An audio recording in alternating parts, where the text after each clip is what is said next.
Don't sweat the small stuff. My mom's just brutally honest. You'll get used to it. Even when I'm hurt by his mother's harsh words, Alec just brushes it off. I love him, but it makes me wonder if marrying him is the right choice. My name is Emmy. I'm a 31-year-old average office worker. I've been dating Alec for 6 months, and we've recently decided to tie the knot. Deciding to get married after only half a year of dating felt a bit rushed. We both still live with our parents and have only been going on weekly dates. Alec has visited my house a few times, but I've never been to his. But I'm already 31, and Alec is 36.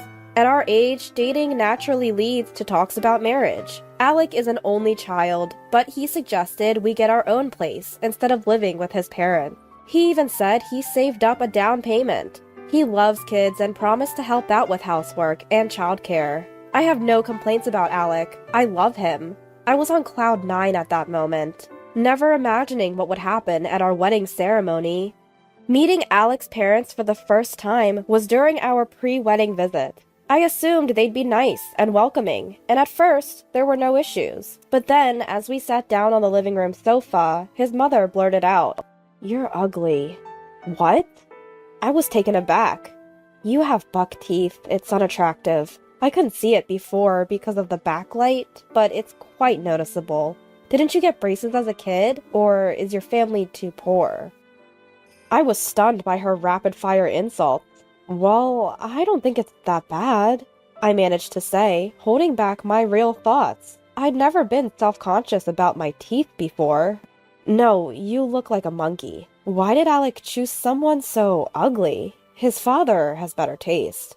Maybe Alec finds the ugly woman exotic because he's used to beautiful women like me. Alec's mother continued to belittle me. She wore heavy makeup, and sure, she was attractive, but her makeup was so thick, it looked tacky. There aren't many beauties like Mom. I take after Dad, so Emmy is a good match for me, Alec said, failing to defend me. Emmy, you should learn some makeup tips from my wife. Maybe you'll look a bit better, Alec's dad added, sounding polite, but still rude. I learned that Alec's mother had won a local beauty pageant, a small-town beauty contest. Why does this family have such a big attitude over something so trivial? And why isn't Alec standing up for me? I was at a loss for words in the face of such rudeness. Then Alec's mother smugly said, "Feeling bad. This is why I don't like women. They get moody so easily. I'm just an honest person. If someone said the same to me, I wouldn't care." I wanted to say, "You're a woman too," but I held my tongue. Alec seemed unfazed. His dad added, "My wife has always been like this. She's straightforward, so we rarely have nasty fights. Emmy, you're lucky to have such an honest mother-in-law." Are you kidding me? I thought, but didn't say anything. I had no idea Alec's parents would be this intense. I barely remember how we wrapped up that visit. After the awkward visit, Alec offered to drive me to the station. On the way, I decided to ask him about what had been bothering me. "Do you think I have buck teeth?" "I don't mind them," he replied. "Good, but why did your mom call me monkey-like?" "She's just honest, isn't she?" I wasn't satisfied with Alec's answer, but I moved on to my next question. "What did you mean by settling for me?" This had been bothering me too. "It means we're a good match." Wait, what? So he's saying I'm not as beautiful as his mother. Not only was he not defending me, but he was also being downright rude. I wanted him to compliment me, even if it was a lie. Should I reconsider this marriage? I was starting to have doubt. I had my reasons for wanting to move out and get married. My brother Justin was already married and living at home. We have a large house in the suburbs with plenty of rooms. I had planned to move out when Justin got married, but we all get along so well, and his wife Beatrix is so friendly that I've stayed put. But I knew it was time to move on. When I got home, Justin had just returned from work. I asked him the same question. "Do you think I have buck teeth?" "What? No, never noticed." "Right? Did someone say something? You were visiting Alec's family today, right?" "No, just wondering." I dodged, impressed by his intuition. A warning bell was ringing in my mind, telling me to reconsider the marriage. but I had come this far. We'd be fine as long as his parents stayed out of our lives, I told myself. Then came the wedding day. Throughout the preparations, my mother-in-law kept criticizing me. I decided to ignore her. I had a lot to do, and we rarely saw each other. If we could just get through the wedding, we'd be married. We'd be happy. Or so I thought. Unfortunately, an incident occurred. It happened while my boss was giving a speech, praising me to the skies. I was both pleased and embarrassed. I looked up to see how my family was reacting and caught my mother-in-law's eye. She didn't seem to find it interesting that I was being praised and had a surprisingly hateful look on her face. She looked furious, probably from too much wine. Empty wine bottles littered the table. Mother-in-law slowly stood up. She stood up and walked toward the MC, grabbing the microphone. The host was confused, and I couldn't help but be confused too. Emmy is in the sun at work. Listen, everyone! She shouted, interrupting my boss. It was incredibly rude. Mother-in-law continues, without worrying. Enough! I know who this boss is, but you're praising Emmy way too much. She can't be that great. She's over 30 and still living at home, so she must be useless at housework. She's a defective woman. Even with makeup, she's ugly. The room fell silent. My boss stood frozen, still holding the mic. Hey, what are you doing? Stop it! My boss was speaking, I shouted, my voice echoing in the room. My mother-in-law looked dangerously drunk. I'm just telling everyone the truth. I'm exposing you for what you are. This isn't the time or place for that. It doesn't matter. Women should speak their minds too. If something's wrong, it's wrong. Your boss didn't praise you that much either. Gender doesn't matter here. We're talking about interrupting a speech. As I argued, I realized something. Earlier, when Alec's boss gave a speech, he mostly talked about the company and barely praised Alec. That must have upset her, and the alcohol fueled her emotions. Enough! A daughter-in-law should obey her mother-in-law.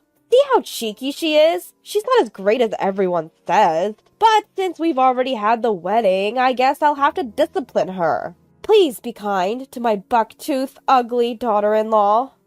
With that, she sat down and started drinking again as if nothing had happened. My father-in-law pretended not to notice, and Alec, sitting next to me, was silent. He even started eating the untouched food. Unbelievable. The guests were still confused, and the MC looked at me for guidance.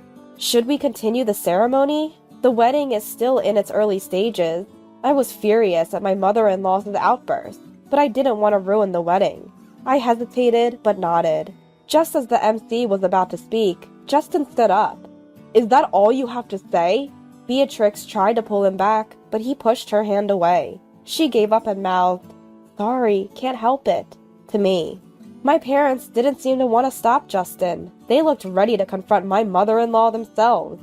The ceremony was already off the rails. "What did you say?" my mother-in-law asked. Justin repeated his words, his voice low and menacing. "Is that all you have to say?" Justin is nearly 7 feet tall and has a good build from playing rugby in school. He was furious, and it was intimidating. "You insult my sister in front of our family and relatives. You better be prepared."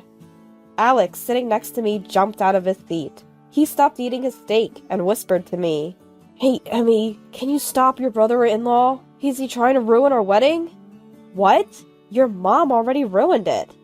"She just spoke her mind. There was no problem. Your brother is threatening her." "Are you serious? The only problem here is her. If she hadn't insulted me, my brother wouldn't be angry. Why should I stop him when you didn't stop her?" I was so frustrated with Alex's response that I stopped engaging with him. Let it be. I shook my head at the MC, who was looking at me for guidance. "No, I'm just being honest. I just say what I think." My mother-in-law tried to defend herself, visibly intimidated by Justin. "You think that's an excuse? Can an adult distinguish between when it's appropriate and inappropriate to speak?" "It was just a joke, to lighten the mood. Don't take it so seriously. It's not something to get angry about." It absolutely is! This is a wedding! It's not just our family here. There are many people who care about Emmy. You, who are supposed to become her mother-in-law, just insulted her in front of everyone. You basically announced you're going to make her life miserable. Scattered applause broke out at Justin's words. Brother-in-law, I'm sorry. My mom didn't mean any harm. Alex stood up to make excuses. Alec, you're apologizing to the wrong person, and no excuses. If she meant no harm, how could she say something so stupid? Well, my mom is just honest. That's self-proclaimed honesty. Being honest doesn't give you a free pass to slander. Alec was at a loss for words, cut off by Justin. Emmy, can you stop your brother? He's ruining our wedding. My mother-in-law pleaded with me in a pathetic voice. Yeah, Emmy, stop your brother. Don't make it hard for my wife and son. My father-in-law finally spoke, only to piggyback on my mother-in-law's words. They really were two peas in a pod, not thinking they did anything wrong. What are you people? My father finally couldn't stay silent and stood up. After ruining my daughter's wedding, you make it sound like my son is the bad guy.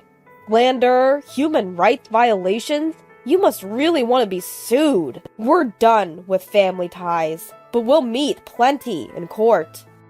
Wait, suing? I just wanted a family where we could speak our minds. Right, Emmy? We could get along, couldn't we?